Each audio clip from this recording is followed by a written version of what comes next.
Marami akong plano sa ating bayan, but I have to clean up. Nandiyan si Jean and the others. Even before the campaign, I was always stressing, corruption must stop. Corruption must stop. At lahat yung mainibigay ng gobyerno para sa tao, kailangan dumating sa tao.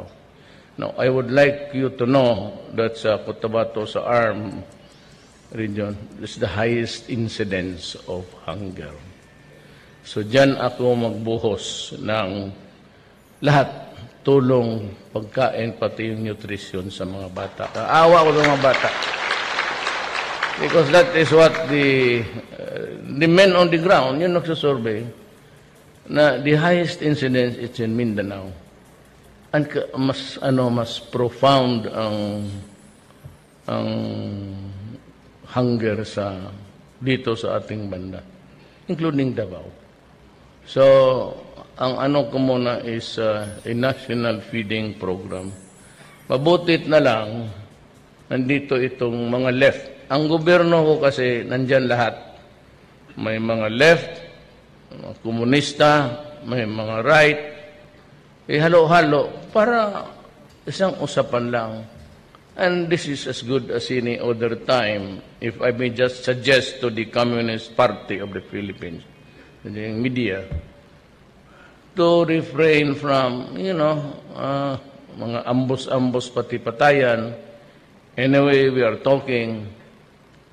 Kita pinigyan na tayo ng a very good example ni Brother Murad na in spite of the non-passage of the BBL, walang gumalaw, and nor is also just having a stand down somewhere in Holo. Para muna natin itong pagkidnap-kidnap ng mga sundalo, kasi wala naman silbi yan. So that we can talk properly without the rumblings of paghinakit. Kasi hindi naman maaari na ang military will just keep silent when all of their men are being kidnapped and killed while you are in the process of perfecting the wherewithals of how to proceed with the peace talks. Alam ho ninyo, we are a nation. We are all brothers and sisters by blood. About the only time nagkagulo itong bayan natin, kasi si Magellan pumunta dito in 1521, bringing with him Christianity. I have nothing against religion. Pero iniwan na sala ng gago ng religion na doon sa Espanya. Bakit ba dadala-dala dito? When, kagaya ng Mindanao, it was ahead by almost 100 years na isinaman. Sila Lapu-Lapu, Muslim na nga. And by force of arms, because there was gunpowder. Wala kasi di Malay race tayo. Wala naman tayong mga gunpowder, mga kanyon, the cannons of the day. We were ignorant about that. So we were just, ngayon, over decades, by force, naging Christians yung mga Malay brothers ninyo, natin, doon sa Visayas. So it was a religion that was drummed down their throats. And how the Spaniards are very cruel at the time.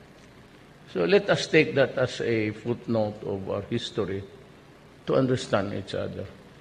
Buti sana kung sa Visayas, mga Russian doon, o tayo dito Malaysia, ayan, patayan talaga. Kaya pwede yung ganon. For the fact that before the coming of religion, we were all natives of this, the sultanates of somehow, mga dato-dato, then because of colonialism.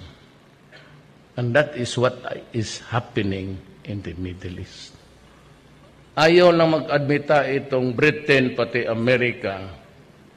They forced their way to Iraq and killed Saddam. Look at Iraq now. Look what happened to Libya. Look what happened to Syria. Puta, nauubos ang tao doon, pati bata, binumbuman ng gasolina. Because of they were pushed to the wall for the failed promises. Kaya sabi ko, I am not including Abu Sayyaf dito sa criminality. You have never heard me say I'm a criminal. It is a different setup there because these are the guys who are driven to desperation. Wala na nga from Noor, alam ko yan, from Noor to the arm, there was no sufficient semblance of governance. And that is why they were pushed to the wall. Then they became radicalized. That's what happened in the Middle East. It is not that the Middle East is exporting terrorism sa Amerika. America imported terrorism. Sila yung nag-importation. Sinira nilang Middle East.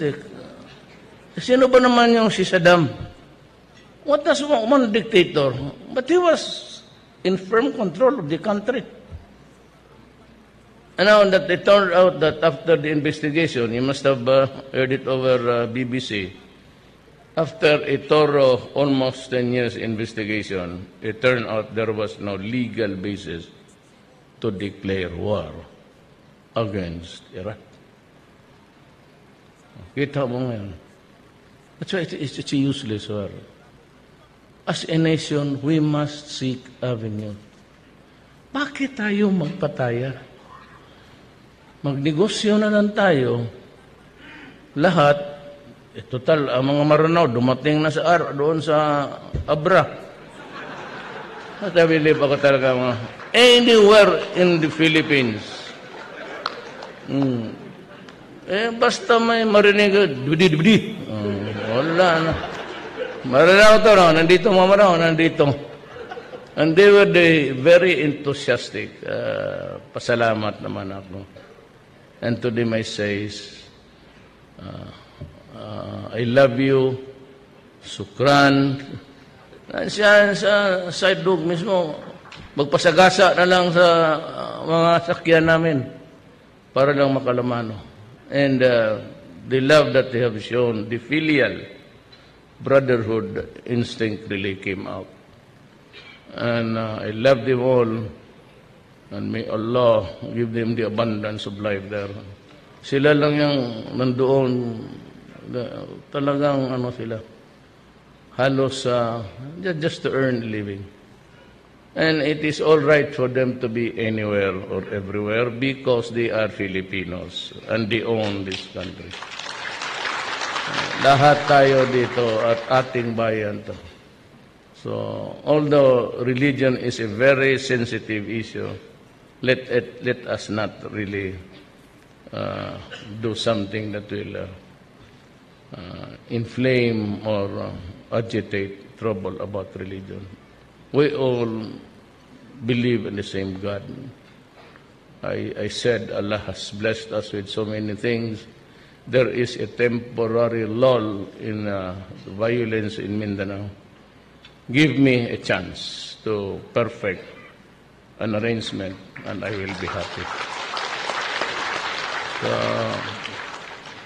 it's the end of Ramadan and we will feel great after so many nights of praying and daytime fasting just to make us realize how important the existence of man in this planet is. So let us respect each other.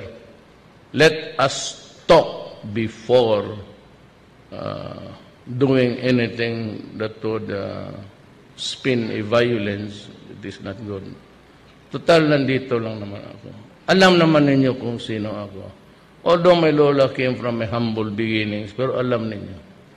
So, with that small string of bandage, medyo maliit na, manipis na bandage to you, let me use it as a bridge.